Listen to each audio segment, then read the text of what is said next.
You can. Um,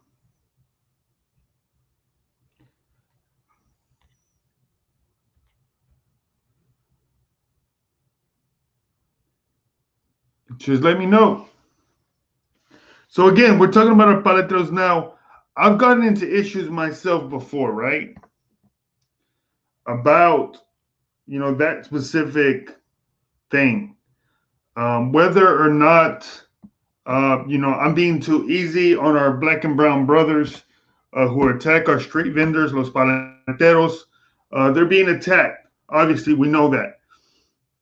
Um, I've taken the belief that I'm not necessarily attacking or looking at our young black brothers that have gone, or black sisters, I should say, going viral for beating up our elderly paleteros. But I look at it as a systemic issue. It's not more so an issue of black versus brown, whether poverty, what poverty creates. And I've gotten lots of flack for saying that. I've said it on my TikTok millions of times. Again, it's something that no one wants to talk about, right? No one wants to say it, but it's understood. It's understood that there are more issues than one as to why our street vendors are being attacked. If you want to call into the show, go to my YouTube channel, click on Woke Mr. B, and click on the StreamYard link there, and call in and tell me how you feel. How do you feel about our paleteros being attacked? How do you feel? What can we do? What can be done? Is there something that we're doing as young or old people, I should say, that has caused us to not respect our elderly and those that are trying to earn a decent living? Or is it something that is just out of our hands and there's nothing we can do to stop such a thing? I need you guys to let me know what you think. Again, for those of you who are following me on TikTok, Woke Mr. B, it's a show. I am open for conversation with any black or brown brother that would love to talk about the issue that is now going viral, that is going viral right now as we speak, is the attacks on our paleteros, meaning the attacks on the street vendors.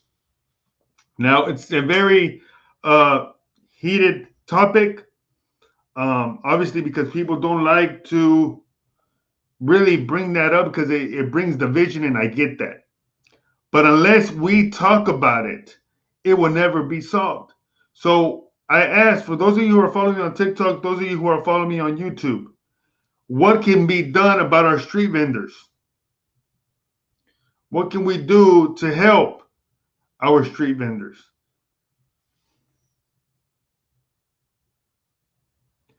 If you would like to be on the show, go to my YouTube channel, click on the StreamYard link, and we could have a one-on-one discussion on camera as about what can be done about our street vendors. How do we protect our street vendors?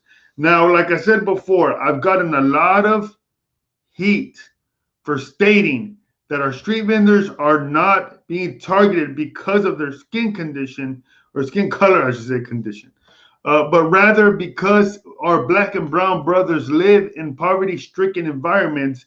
Therefore, they see a street vendor and that becomes an easy target.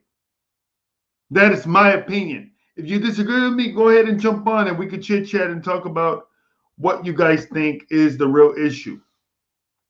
Josue Rodriguez just stated, he said they need to unionize. They can unionize, hermano, but that does not mean they will not be attacked in the streets. Right now, it is a viral sensation. You have some of our Chicano hip hop artists talking about making music about our street vendors, talking about what they can do to better, what can the community do to better protect our street vendors. Now, even when I was growing up back in the 80s and 90s, we always saw our street vendors being attacked. It's not a new phenomenon. It's just that now our street vendors are coming on TV and some of our brothers and sisters are videotaping them after the fact, in the sense that they're asking them and telling them, hey, what happened? And the story's being told. But it's always been an issue. Why? It is not because, again, this is my belief, but it's not because they're brown necessarily. It's essentially because they're an easy target. You know, when you're in desperate situations, when you grow up in an impoverished environment, it becomes easy for you to attack those that you seem might be weak.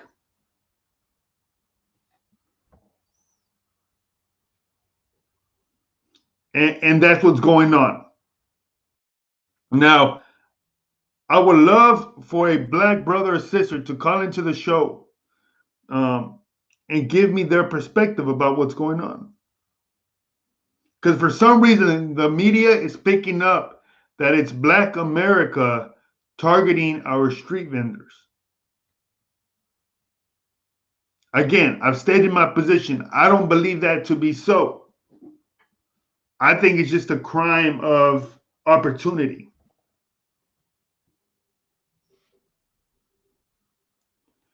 Carry guns, walk the same routes every day, try to set up a community watch route. There you go. That's a solution.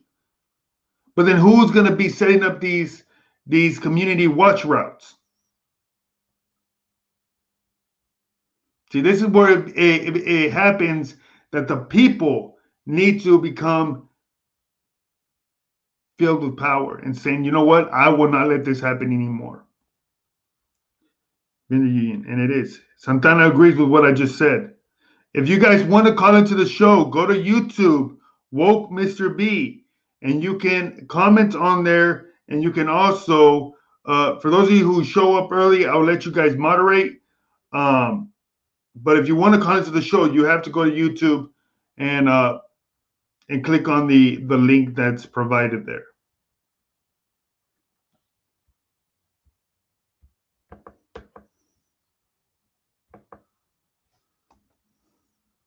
Because I would love to have a black brother or sister call into the show and give us their perspective. This is just my perspective. And I'm just one man that does community work in the Dallas-Fort Worth area. Don't forget that we need to get our people to vote. Yes, of course. Vote, and not only vote, but actually know what you're voting for. I just looked at the last election, the local election. So we had over in the Dallas-Fort Worth area, more than 80%, 85%, if you want to be completely honest, 85% of black and brown people did not vote in the local election that did vote in the national election. And that does not make sense to me. If we know that the local elections mean a lot more than what does our national election does. Locally, you can be affected way more than any national election. The president gives a damn what's going on in Oakland, California. The president does not care what's going on in Dallas, Texas, my hometown. The president does not care about those things. You know who does? The mayor. You know who does? The city council. You know who does? The school board. Yet they were the ones that were not voting. Yet in that election that just happened here in the DFW recently, last month, 85% drop in voting. 85% drop in voting. Antonio said, my hometown of Oakland. Oakland, California, man, shout out to Homies Empowerment out there in Oakland. I've done work with them. They're great people. So again, we have to ask ourselves, like the young sister said earlier, the lack of power. We have been brought up to believe that we have no power. We have nobody to fight for us. Well, I'm telling you now, brothers and sisters, that it's time to fight for ourselves. You see me creating this platform. I have essentially now a TV show where we can talk about these issues because it does not exist. Everybody wants to talk about the extravagant things, but I want to talk about the things that can help unite our people. That's what I want to talk about. What can we do to better unite our people? And I ask for those of you who are in on TikTok, join me on YouTube and call in. Call in and let me know how you feel. You do not have to show your face if you do not want to. You can just join and let it be a voice call. But I would love to hear from everybody on this topic. Our street vendors, how can we best protect them?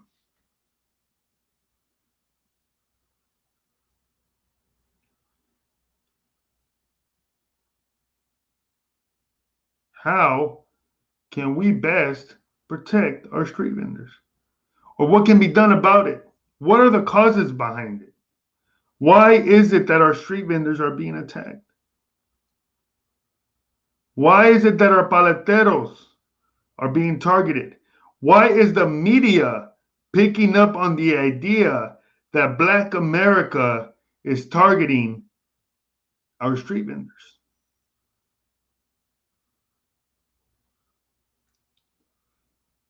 Why are they doing that?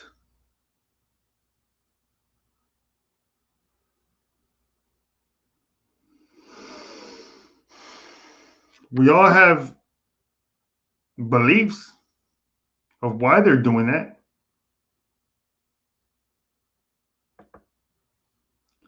But why is it that they're doing that? Why are they breeding division? Is it done on purpose? So who's here to call on the show? Antonio, would you like to call on the show?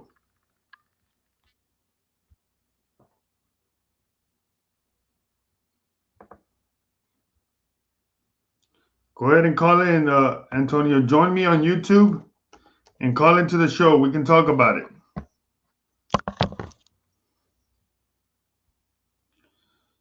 Welcome, those of you who just joined. We're talking about our street vendors and why is it that they're being attacked? Why is it that our street vendors are being attacked? I have a lot of people who contend that it's just a media driven subject. They want to seed divide in our people. Therefore, they pick up on this fictitious black and brown divide.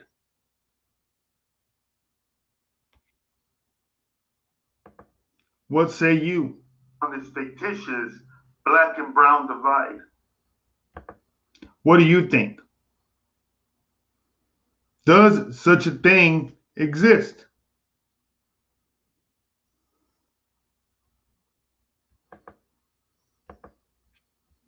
Or is it a creation of the media? Those of you who are watching me on TikTok, welcome. We're talking about our palteros and what we can do to best protect them, or what are the root causes behind this? What are the issues? What are the causes? If you would like to call into the show, go to my YouTube channel, Woke Mr. B, and call into the show. Woke Mr. B.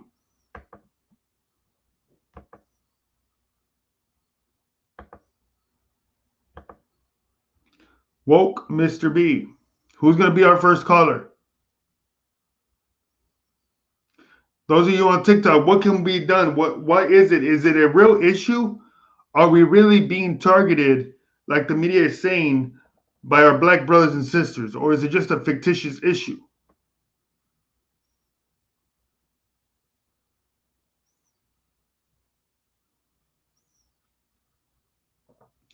I definitely believe that the powers that be provide a divide between people of color to create divide. Gavelar, I hope I pronounced your name right. I think you're completely right, hermana. Um, I didn't want to use the color language just because, obviously I'm on TikTok. I mean, I'm on YouTube. I've been struck down before. I got my show literally disappeared because I was using, uh, race specific answers. So I'm not going to do it this time. But we all know what you mean. The powers that be provide a divide between people of color to create divide. Um, I agree. I mean, not necessarily in the sense that the powers that be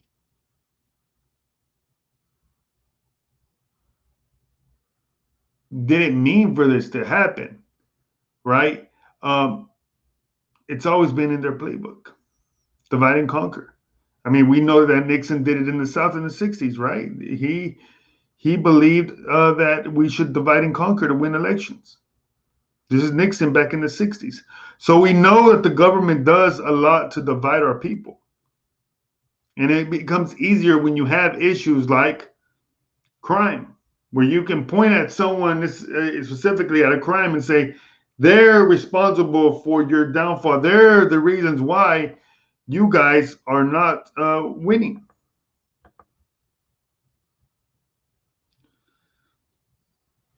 They're the reasons why you can't get ahead. Who controls the media? That is the question. Who does control the media? Avelad, would you like to call into the show? Call into the show. Let's have a chit chat. Go to my YouTube channel, Woke Mr. B. Click on the link and join the live. Please join the live. So I would love to talk to everybody. I would love to speak to everybody about this issue. Why is it that our palteros, why is it that they're being attacked?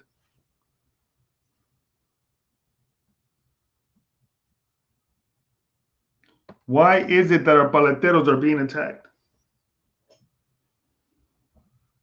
So if you can, Gavelar, go into my YouTube channel and join. I would love to hear you give your opinion on this specific issue.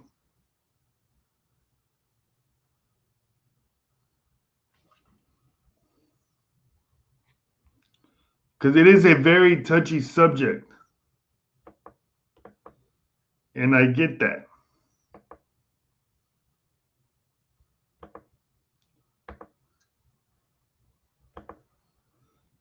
But it's something that we have to talk about. We have to.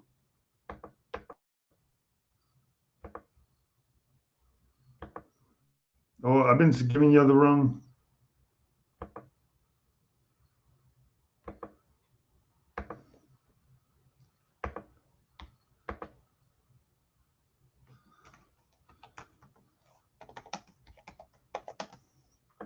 There you go. So y'all can call in. I just put the link.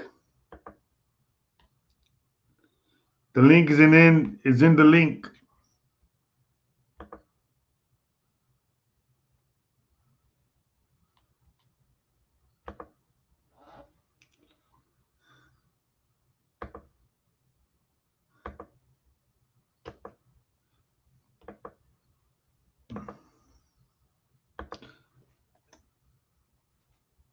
We all want to believe that this is a crime of opportunity. And I think I'm one of those believers. So then what can we do to help our young black brothers not target black brothers and sisters, not target for likes and for cash? Because a lot now what's going viral is they're slapping up the young paletero, the old paletero for likes. They put it on TikTok, they put it on YouTube. Look, I slapped the candy man, I slapped the ice cream man. And they literally do it for likes. What can we do to help our young black brothers and sisters realize that slapping our paleteros, Antonio, it's the new link that I just posted up there, bro. It's the new link. I gave you the wrong link, I think. So forgive me.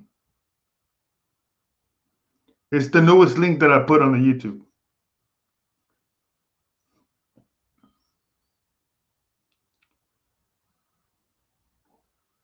I encourage everyone that's on TikTok to come to my YouTube and call in. I would love to have a forum, to have multiple of us, 4 of us, 5 of us talk about this issue.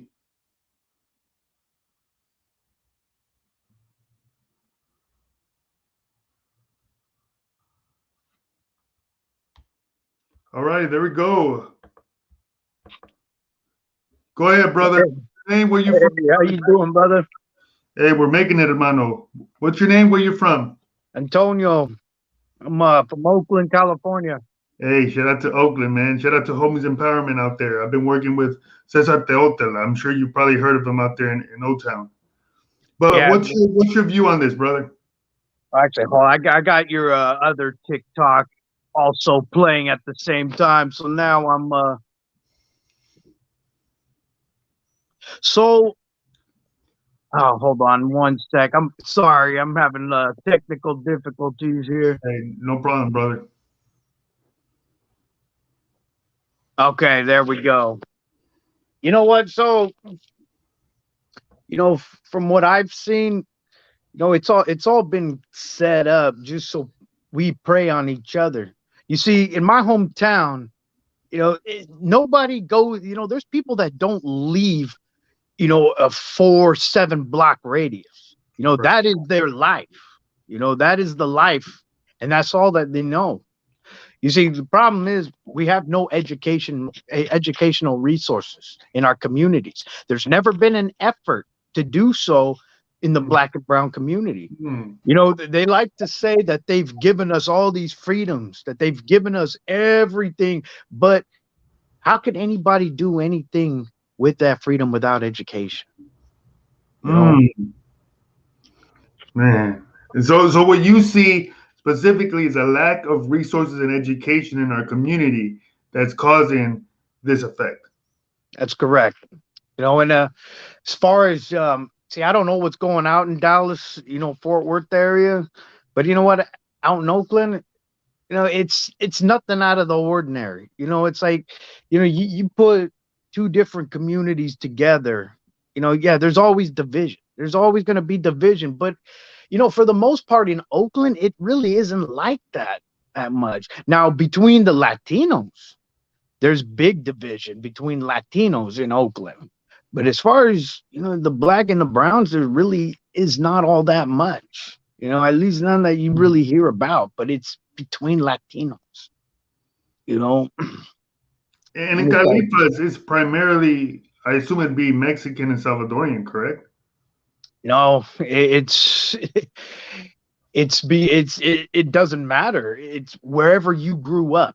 If you're from the 30s, from the streets, the 30s, or if you're from the 80s, that's where it doesn't matter what your background is when it comes to that. It's who you grew up around.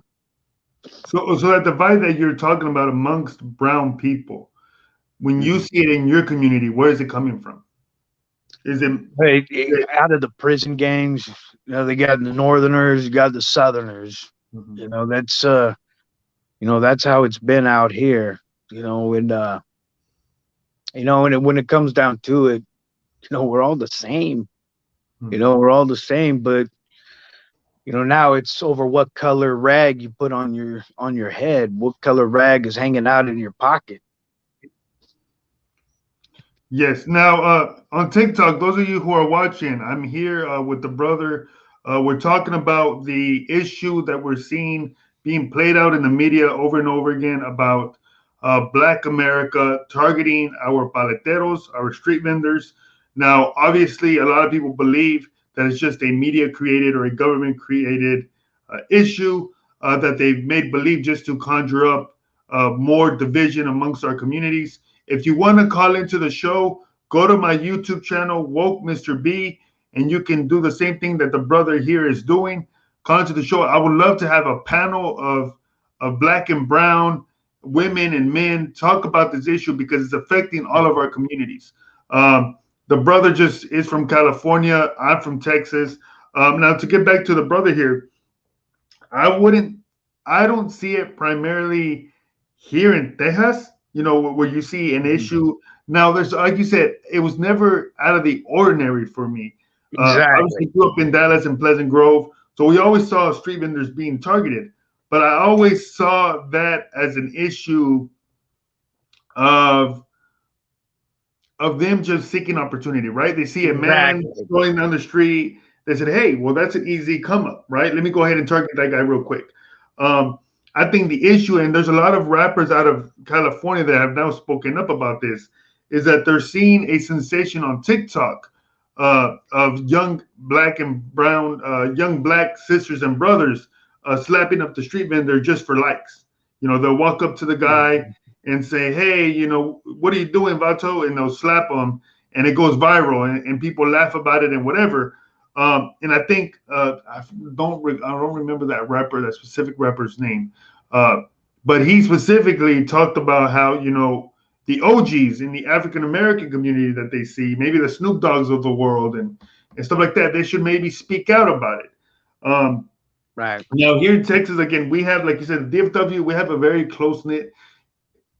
Being that Dallas Fort Worth are literally 30 minutes away, there's nothing that could go on here that we can't fix later on. You know what I mean? Calling some of the African American community people and saying, "Hey, you need to get your guy right now and stop this." I don't know how it is in Oakland. I know, says that the hotel he runs homeless empowerment out there. But I think, like you said, being that it was never done, seen out of the ordinary, to see the Paletero, it's just that now that it's gone viral and everyone has a camera, Mm-hmm. you know, now everyone is able to see it on TV. And not only that, now you have the video of the Paletero, the after effects, right? The Paletero crying, stating that now he can't feed his kids because he lost all his money for the week. So now it adds a whole nother layer of feelings for us as brown people, being that we feel we've always been targeted because of the jobs that we hold. You know what I mean? So it becomes a bigger issue. Go ahead. Well, from those are, like you said earlier, it's an opportunistic. You see, when somebody needs to get that money, for whatever reason, whether it's the drugs that are affecting the community, it's a trickle down. It all comes down to somebody's needs money and they need it now. Now they know street vendors, Latino street vendors, they don't have bank accounts. Where does their money go? It's right there. It's right there. It's all about the come up. You see, the streets of East Oakland, West Oakland, it's like the savannas. It's like the savannas. You get what you get when you can get it for survival.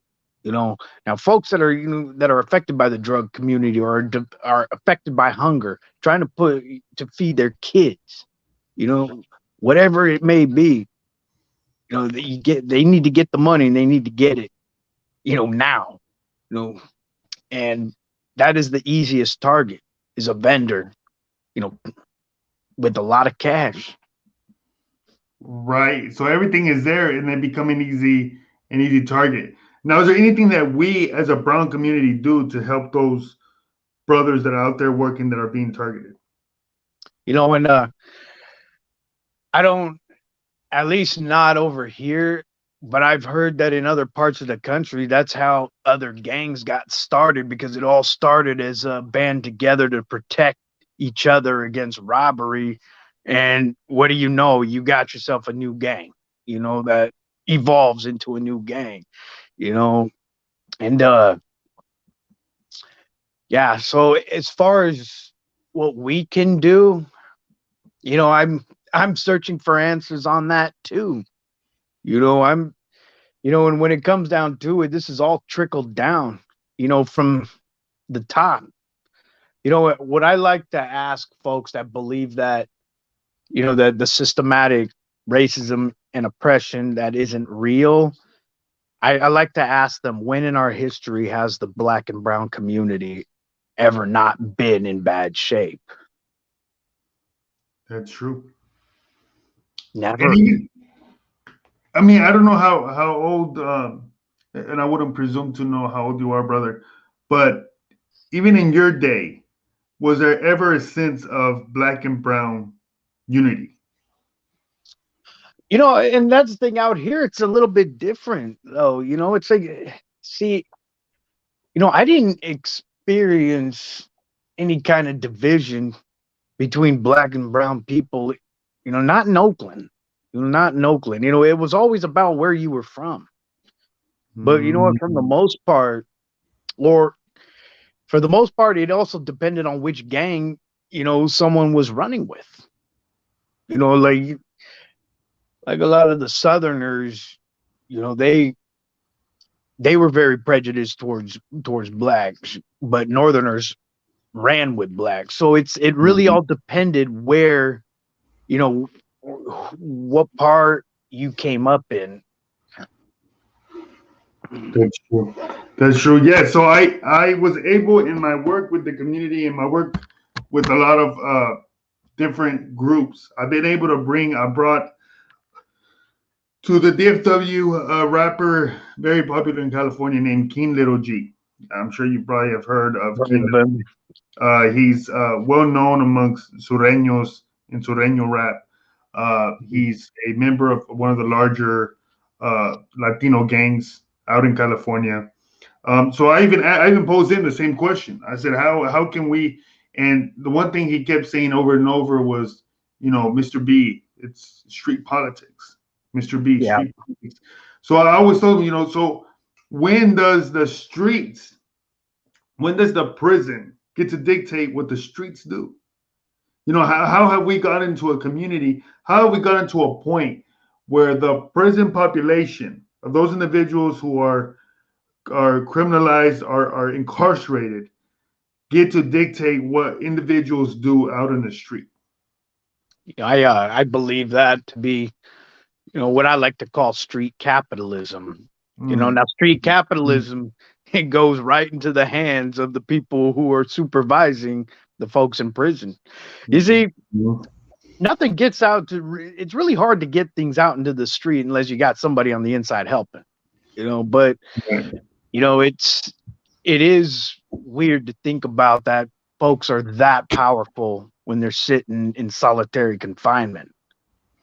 Mhm, You know, mhm. but it's yeah, it's you know, it's like, you know, it's funny because it's like when we think about that and we think about the intelligence that it takes to do something like that, you know, to have better, and you know, it goes back to education. You know how, you know, if we have resources for education, it's like we could put that brilliance into helping our communities instead of tearing it down. Mm.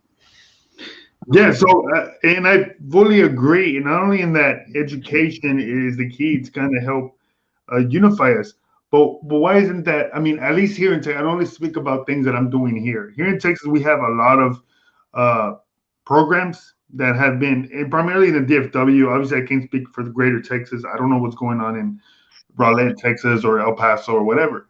But at least in my area, and I know it goes on in Austin and in Houston, there's programs where we put our black and brown kids to learn trades apart Mhm. from what the school may teach them through CTE, what we call CTE courses, which is basically labor courses where they get to learn plumbing, you know, wood making, maybe concrete work, you know, that kind of deal. Um, and we teach them the business aspect. It's cool to learn the trade, but okay, well, what else can you learn? And then on top of that, how can you apply that and make money doing it? And so we've been able to do that. And I love that. Again, you live in Oakland, so I'd be wrong if I didn't shout him out. Cesar Teotel out in Homies Empowerment out there in Oakland, California. He does the same work. And I've known to the point where he's even created his own high school. for kids to learn their history, learn the education, and kind of get that. And what I love is I think what I've seen here, and that's why I've started this whole platform and kind of wanting to talk about these different issues because it doesn't exist. We don't have anyone, and at least for myself, I know I could put myself in front of the camera because I've been doing it for over a decade. If you follow me on Instagram, woke Mr. B, you will see a lot. I just started my Instagram not too long ago just because my kids were telling me to. Um, and I just jumped on, and you guys can see the work I've done for over a decade with the community. And at least here in DFW, we've been able to align ourselves with the Black community and kind of because we deal, like you said, we deal with the same issues in Yeah. 2021. In the year 2021, we're dealing with the same issues. So Yeah. we've been able to partner together. And now we have a shout out to a whole lot of Woods.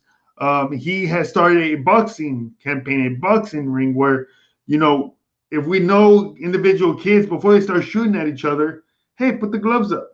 Put the gloves up, guns down, and you can have at it, and hopefully, and what's amazing about it is that the individuals that are being a part of this movement are people who the streets regard as OGs. So you know what I Yeah. mean? So now there's that respect on the streets, and these original gangsters, these OGs, these old heads, are telling the young folk, "Hey, this is how we settle our problems now. In 2021, this is what we're gonna do. You're gonna put up those gloves. You're gonna put up or shut up, and if you don't, then just move on. And you don't really, because anyone can pick up a gun and shoot. Anyone can buy a gun off the street and walk up to somebody and shoot them. But if you really want to show your manhood, put those gloves up and see if you can take the beating. That Uh, was the old school way, that's the old school way of doing it. But it's so much easier for somebody to pick up a gun these days because guns are so relatively available. They're so available out in the streets. It's like, oh man, I lost my train of thought. You made up a good point about. Okay, so how there's folks, there's very few folks that get involved with the communities to teach our kids, a trade or the business aspect and to learn our history. But how much of a dent is really being put in it if our system as a whole doesn't get involved in that type of upbringing of our communities? We individuals can only do so much for a very few. man. You know, And and that's that's exactly why. what I ran into. You're amazing. You hit it right on the point. And that's what I kept running into is that in my community work, I would work with the kids that I could reach, right, in the DFW, but there were so many others that I couldn't. I had kids reaching out to me from some kids were from Nuevo Mexico, they were from New Mexico, from Albuquerque. And Mhm. I don't have reach in Albuquerque. I don't know who you're going to talk to in Albuquerque. And I always thought if only there was a way to connect our Black community, whether it be online. I mean, we have the power, and especially because of COVID, now we're able to really reach each other quickly. Um, why can we develop this national network of assistance for our young brown brothers and sisters? And it kind of irked me because the Black community has begun doing that already. They've been doing Yeah, it for quite some time now, where you might have, they might put something on the internet, and shout out to people like Sean King, for example, yeah, and uh, yeah. Love Sean King. Love right, Sean King. and Doogly, and those individuals who, if they see something wrong going on in the community, they'll plaster it. It gets taken care of within 10 minutes. You know what I mean? And we don't have that bit because we don't have that network. So I always thought, so when I reached out to the brother Cesar Teotel out of Homies Empowerment, I said, hey, I'm working out here in the DFW. I work with the Obama administration. I was working with the Obama administration.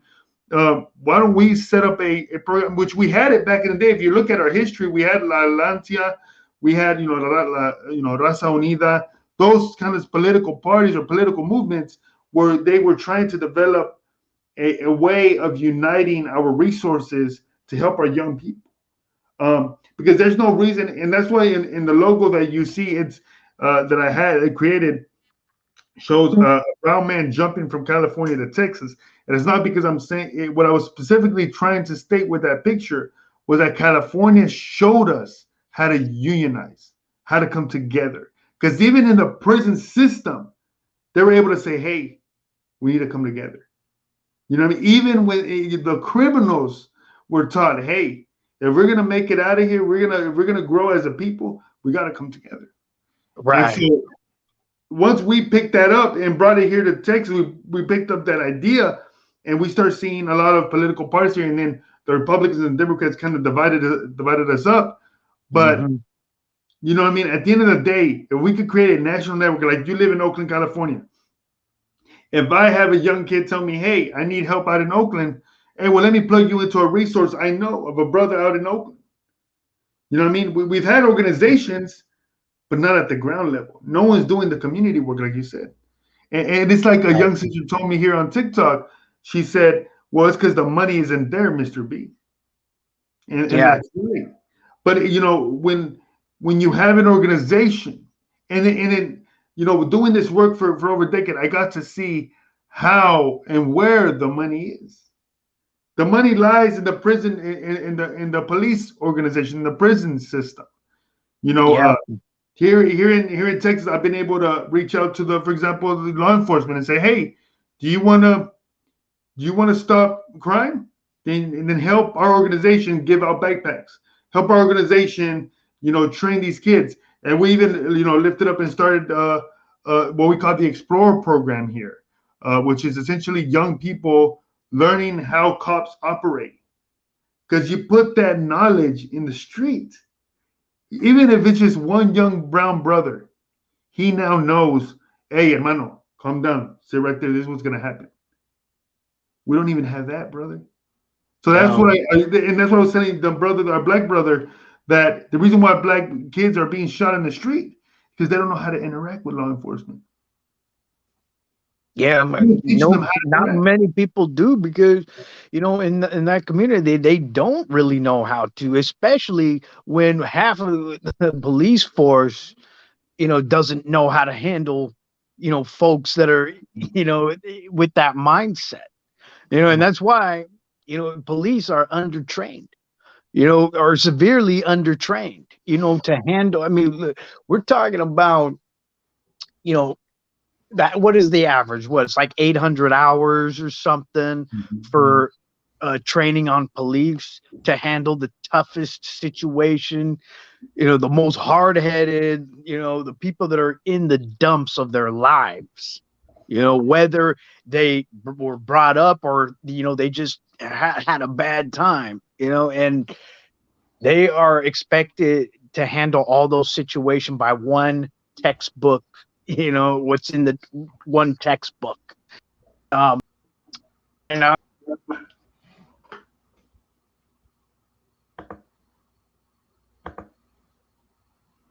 um, yeah, I lost you for a minute there. Yeah, no, you're fine, brother. Go ahead. So, you know, I've also given this example. Like, see, I'm a mechanical insulator. You know, Okay. 5 years apprenticeship to throw fiberglass around pipes and boilers. Yeah. You know, 5 years. So, you know, and it takes police less than a year, you know, to do a job that is way more intense, way harder, way dangerous. You know, we expect, you know, to give them a gun, militarize them, you know, and go out and okay and stop crime. Here, there you go stop crime. You know, and Sounds, yeah, sounds simple. Huh? Just stop. yeah, you Sounds know, easy, and right? so it's like, and yet we give so much of our money to the police, you know, and I don't like the term defund the police, Yeah. but I like the term, you know, to re redirect or put those funds into better training. And also that's the other thing too about, you know, the problem with the police is that, you know 800 hours of training is not enough time to even see the character of the people you are training, you know. And Mhm. so, you know, get people that, you know, they say, okay, well, you know what, I could get a badge, I could get a gun, you know, and I could get away with whatever it is that I do, And that's the message. And like, I don't. It's hard to even say. A lot of people don't think that it happens here in California because it's so-called liberal California. Mhm. No, Well, no. those liberals are leaving the state now, so it's Well, getting maybe more that could for a be. second. Yeah, yeah, they are. But that could be a good or a bad thing. You Mhm. know, um, I like to say, my sister, because my sister lives in Austin. Oh And man, shout out to your sister. yeah, and my sister though me and her are very different when it comes to, you know, politics. I don't know what happened to her. I don't know what Texas did to her, but she's became a full on, right wing, Trump supporter, and starts denying, and I'm talking about my older sister, who used to look like a little chola, you know, Right. did it, and it's like to move to Texas and spend some years out there and forget about what she has seen, what she has witnessed, you know, and then yeah, man, sorry, my brother was just talking to me. I lost where Yeah, I you're was good. going with So that, but it's gonna go with what you were saying. Yeah, I mean, if you go yeah. to South Texas specifically, the Rio Grande Valley, El Paso, it is heavily Republican, brother. They like to call themselves Tejanos, which is a primary. It's usually used by those Republican Texans. They like to use the term Tejano, but it's essentially those individuals who lived here, who've been here since Texas fought for its independence. Some of them were even related to those individuals who fought on the behalf of Texas. So they've always had a deep alliance to the state, and in doing so, they've become Republican over time. But and it's even that and the disenfranchisement of seeing how dirty politics is. You know what I mean? Here in Texas, I mean, I've seen it to the point where I know a lot of my Chicano friends have turned Republican just because, and it's not because oh, the Republican Party has better views or better, ways of handling my people. It's more so, well, this isn't working. Let me go over here and see what happens. You know what I mean? It's literally just flipping the script and just, you know what? Let me become Republican and see how far I can get. And that's how a lot of our brothers, a lot of our brown brothers get ahead. They join the brown side and they become a heavily Republican. But it's you know growing up in Texas, you get to see the good and the bad, right? Obviously, we have our history with the Texas Rangers, for example, which we have. Yes, it's our name of our baseball team. Um, but we have a very dark history of being mistreated, of being hung. Again, my grandfather worked on the railroad here in Fort Worth. Um, and he spent time in Dallas, he spent time in Fort Worth, even in Austin, to the point where he even his company sent him out to California to work out there. But you know, even him seeing, well, you know what, and part of it is what Cesar Chavez was tapping into, the idea that hey, we are living here. How can we help our individuals that are living here and not necessarily worry? Because I mean, when I went down south and I asked a lot of our Tejano brothers and sisters, hey, well, why do you vote Republican? And they said, well, I don't have any connection to Mexico besides the fact that I know my ancestors come there. When has Mexico helped us? And I hear that same sentiment among older Southern Africans, where they'll say, Mm, I don't give a, Marcus Garvey was an idiot. What was he talking about going back to Africa? I live here. And that's why the term that's being brought around right now and he's a brother that lives in the DFW. Charleston White is his name. He'll say, I'm a Texas in. I'm a Texas in. That's what I am. He said, I don't align myself with the African. Because while we were being slaved, while we are being whipped, the African didn't come for us. The African didn't come and rescue me. We had to learn our own way and fight our own way and make it out. And that's what a lot of our Tejanos, and that's why Mexican Americans in Texas are so Republican or have become more Republican.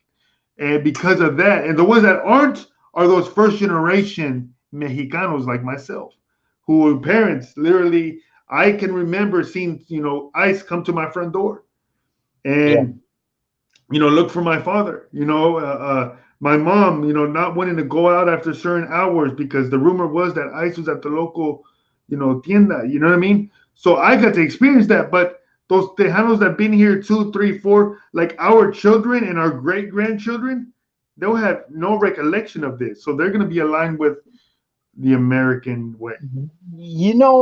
But I still can't grasp that, because being that they've been, in this country longer, they have been, a part of that chain of the oppression of Latino Americans. Right. So, and that's why it's so hard for me to grasp, that, it was not, now maybe the party ideology was different at the time, but when it came down to it, it was the liberal, progressive movements that always stood up for the Latino and Black communities. Hmm. Whether, it was a Republican progressive or a Republican liberal, which at the time, yeah, it was like that. It was, there was, in both parties was very, there was different ideologies in both parties. There was conservative Democrats, there was liberal Republicans, and it's like, but now it's like that ideology of liberalism and conservatism has all sided to a specific party now. And it's like, and I feel that so many people get that part confused, that, yeah, maybe it was that party that stood up for you then, but when it came down to it, they were liberal and they were progressive, you Hmm. know, and that's what just, where I get so confused about it. Like, what is it that makes, people of color carry water for white supremacy? You Hmm. know? Hmm. Well, I know that Northern California, for example, there's a lot of conservative Mexicanos, no?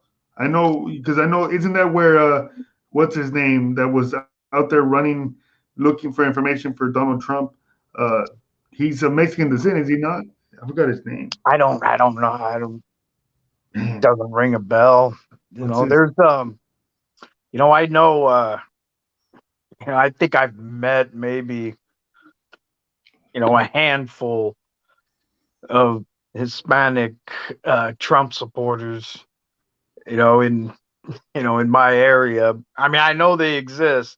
I right. definitely know they exist, but I just haven't really talked much with one. I talked with one that I worked with, and he was just all about, his Second Amendment. That was he was one of those one issue people. Oh, the Second Amendment. Oh, and you know, other than that, I really haven't gotten to sit down and talk and speak with, a true, right wing Hispanic. Hmm. Yeah, I mean, again, if you come to Texas, you will find plenty of those individuals. But again, through education, and I hope that those who will be watching this later will also, remember and realize that these sort of conversations we should be having all the time in our community, within our church group, within, just because it brings a bridge and it makes people realize that, hey, we're not just out here, speaking Spanish. I think, and this is the big thing, like when I've been out doing community work, most of the community activists in my area happen to be African American. Okay. Okay. So they were actually surprised that I wasn't out speaking Spanish. They're like, what? So you guys exist? Yeah, of course we exist. It's just no one has Right. ever, taking the time to be that involved in their community. And if they are involved, they do certain things. And shout out to them. They might coach a little league soccer team. They may, be a part of some YMCA group. We're actually on YouTube, Woke Mr. B. We're going live. If any of you guys want to join the conversation that has to do with Black and Brown unity, and specifically, I know what's big on the news right now is our Palteros street vendors being targeted, supposedly by our African American youth. Uh, we were just talking about this for quite some time. If you want to join Woke Mr. B, join us on YouTube, join the live. I'll let you guys join the panel. I would love to have a panel of both male and female. Cali, Bama, Woke Mr. B on YouTube. Just go ahead and join on in. Click on the StreamYard link, and I'll join you in the panel, and we can have a whole conversation about what we're just talking about. But again, I've never really thought that we as brown people, because we had so many people, and I put them on my TikTok. A lot of the documentaries are about these civil rights or these community activists on TikTok.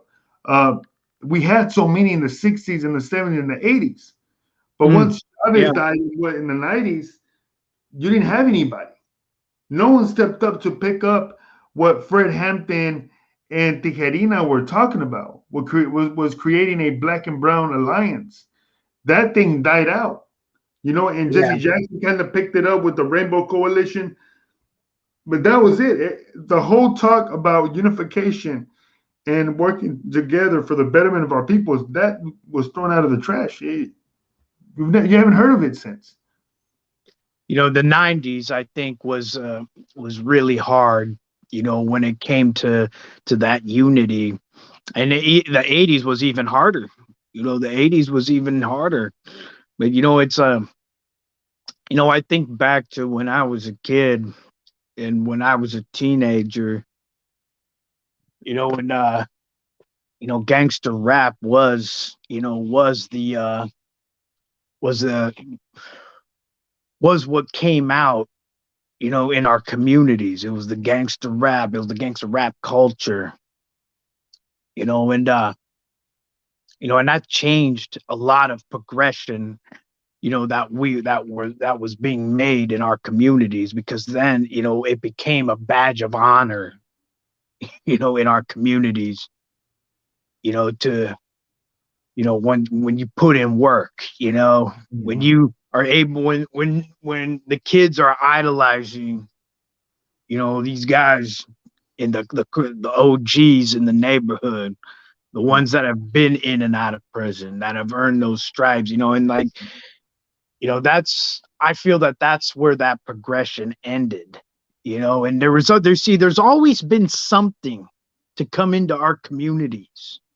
There's always been something to regress, any progress that has been coming into our community. Mm-hmm. I watch folks like you, trying to get more information. How is it that we can? How is it that we can change, the poison, that haunts our communities, Mm-hmm. and then, and talking with kids, and it's like, before the pandemic, I was somebody, I went into jails, to speak, to inmates. And it wasn't so much, it was more about recovery related stuff, not so much in the politics, and Mm-hmm. but it's all about, how I changed my life, how I came from the dumps of, living a life that had only guaranteed me jails, institution, and death. And because when it comes down to it, it's like that's all I know how to speak, with people that actually have the open ears. It's like inmates in jail, they listen. They have that is the perfect time to reach, even in the kids that are, get put in the juvenile halls. Those are perfect times to reach individuals because their ears are more open, because it's a lot easier to open ears when when kids or anybody, adults, when they're sitting in a cell, for 20 to 22, sometimes 23 hours a day, when they get to come out and listen, for a message. Mm.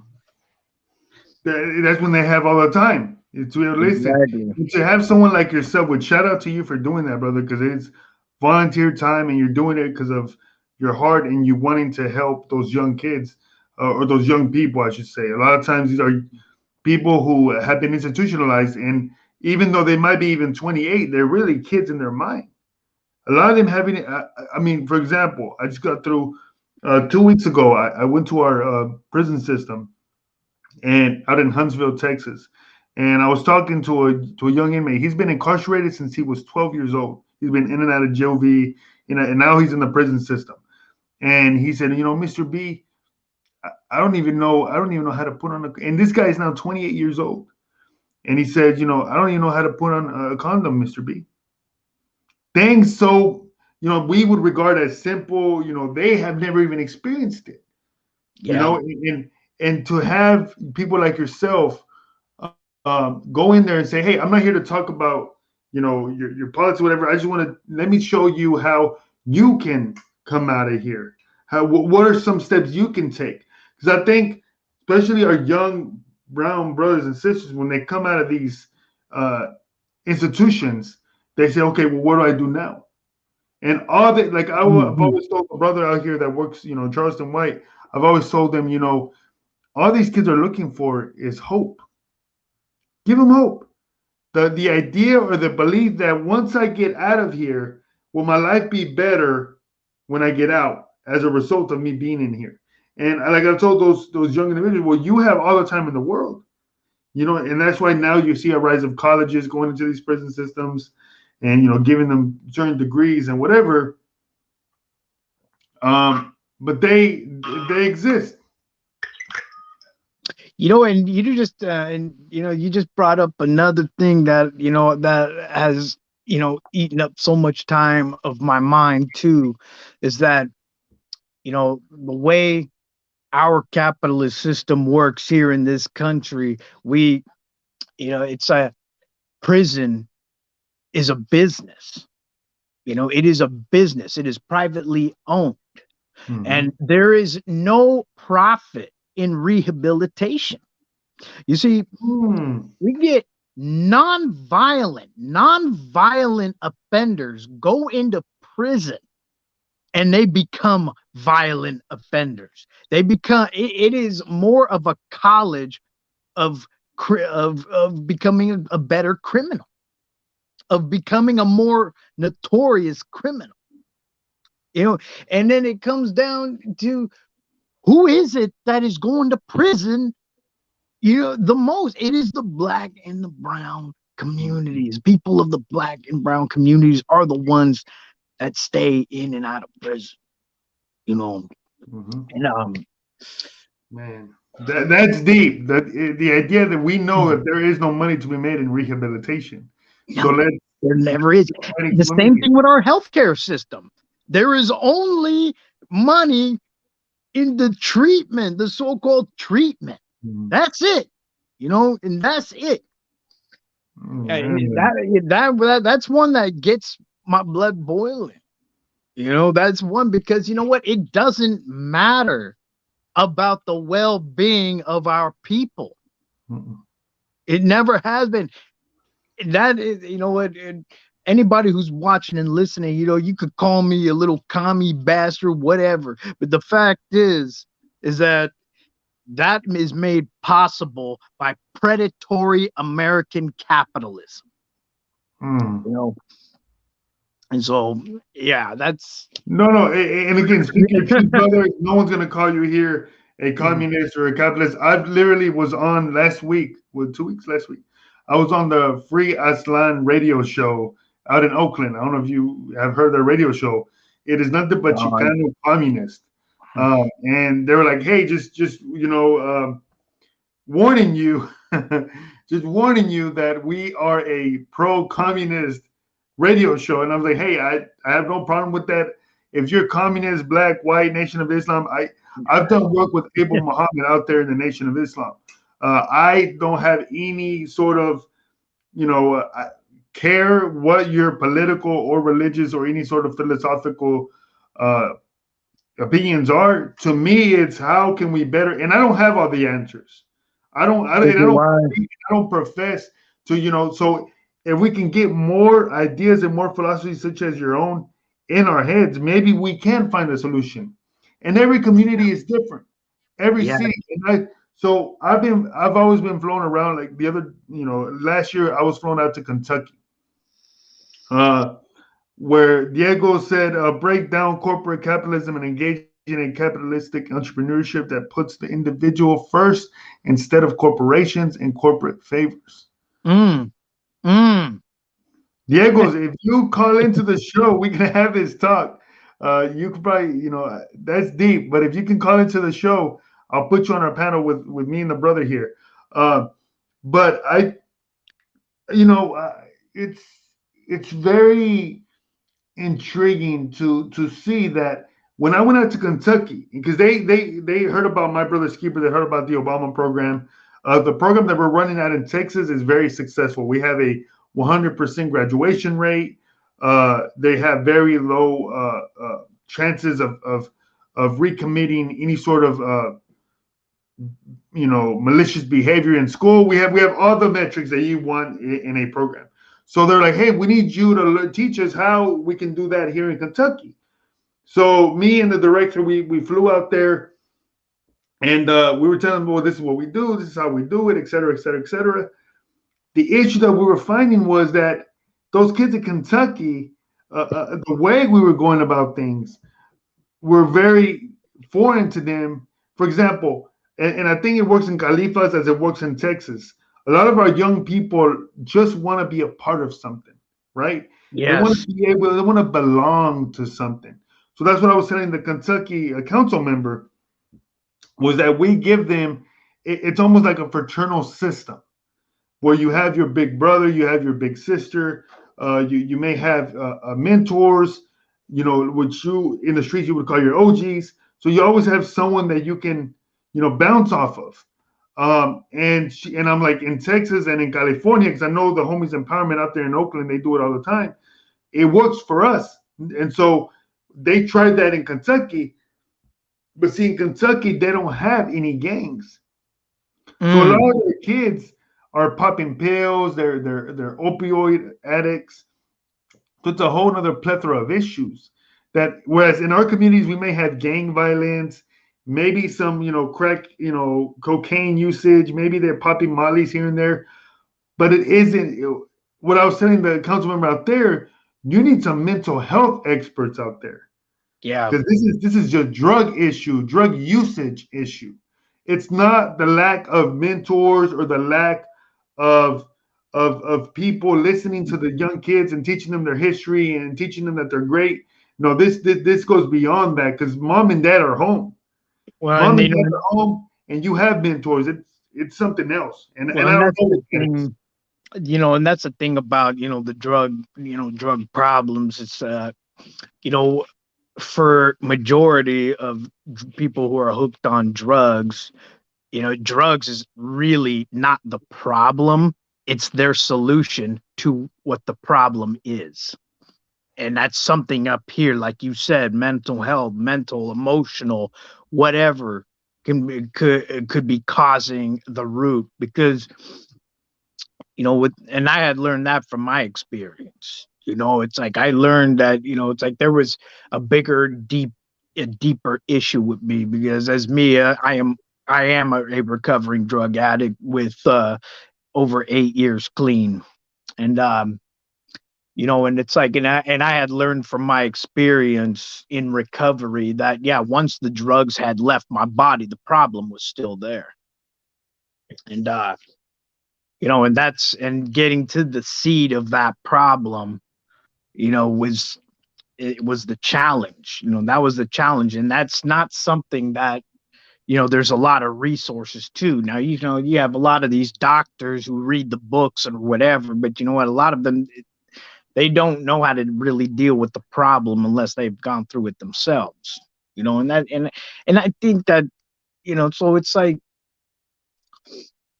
with the drug problem is that, that it comes down to back to the street capitalism that we were talking about earlier. It's and that's what it's just another way of destroying community.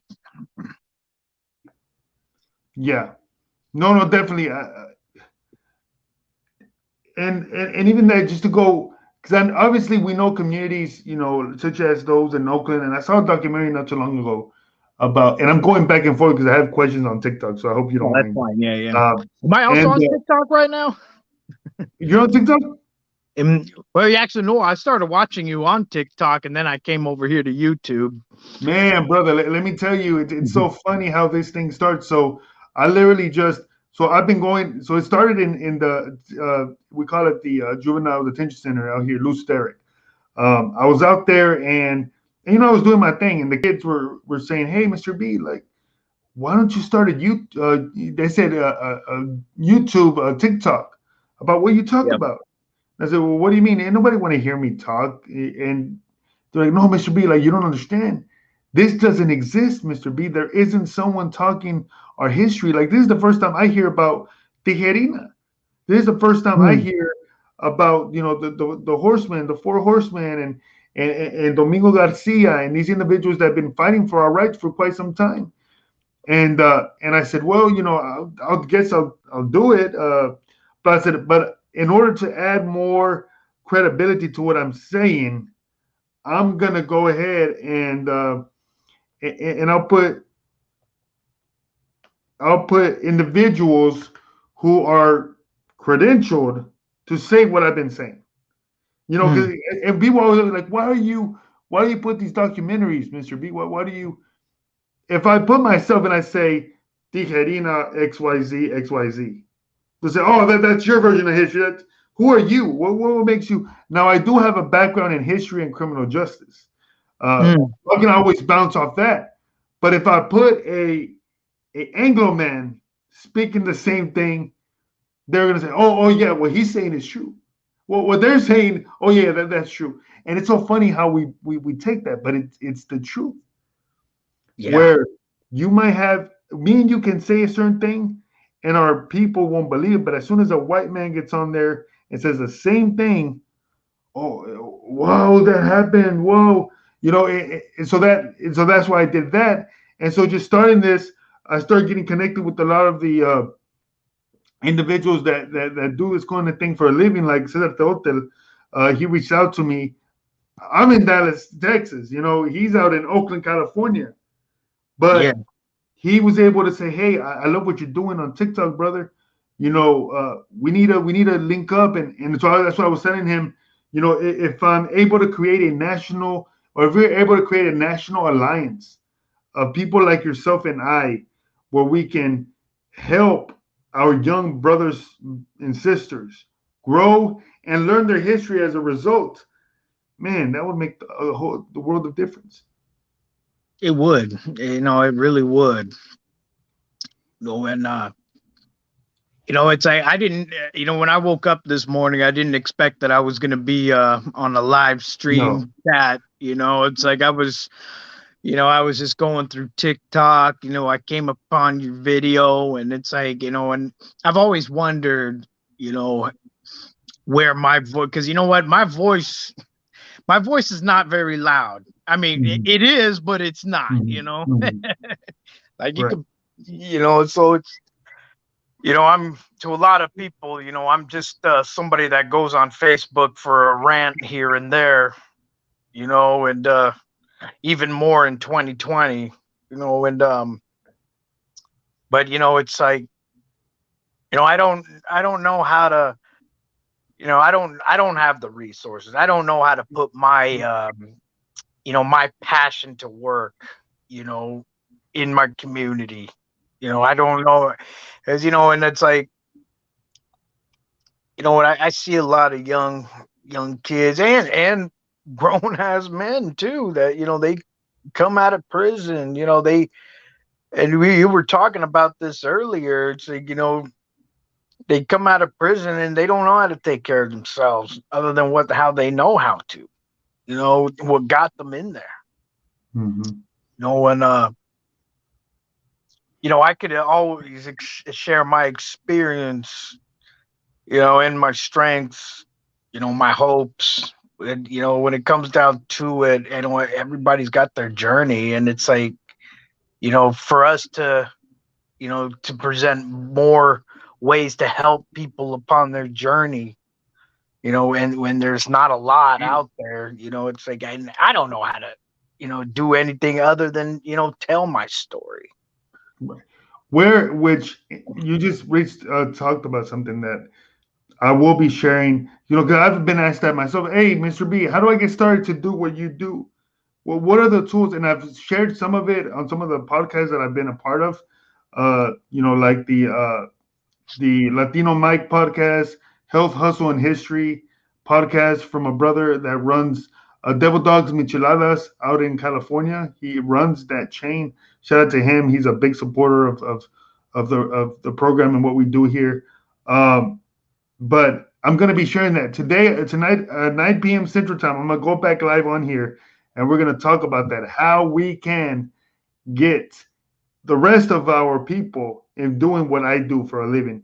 What are some of the resources out there? What are some of the funds that exist to do these sort of things? I'm going to talk about it Yeah. because I wish I wish someone would have told me, hey, this is how you get started. This is how you can tap into those resources where you could do this literally for a living. Mm. We're going to talk about that today at 9 p.m. I'm going to share it as well. Uh, but brother, any last words or comments? I gotta go before the wife gets home and she me da una cachetada.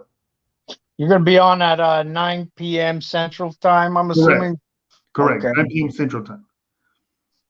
Any Okay, last man. You words, know what? brother? I would love to be back on here.